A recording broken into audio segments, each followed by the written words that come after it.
এই মুহূর্তের মধ্যে যদি আমাদের মৃত্যু হয়ে যায়, এই মুহূর্তের মধ্যে মৃত্যু হয়ে গেলে আমার মা মসজিদের ইমাম সাহেবকে আমার বাবার দ্বারা সংবাদ পাঠাইবে, ও মসজিদের ইমাম সাহেব, আপনি কিন্তু আমার সন্তানের জানাজার নামাজ না পড়াইয়া আপনি কিন্তু কোথাও যাবেন না। কথা বলেন ঠিক কি না?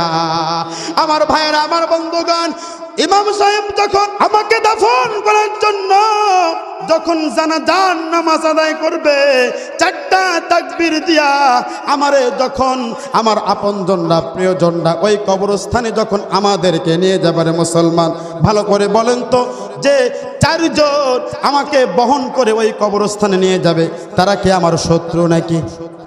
জোরে কথা বলেন, তারা কি আমার শত্রু? তারা কেউ শত্রু নয়। নজর করে তাকায় দেখব, হয়তোবা আমার বাবা আমাকে কাঁধের মধ্যে বহন করতেছে, আমার চাচা আমার লাশটা সে নিজের কাঁধের মধ্যে বহন করতেছে, আমার আপন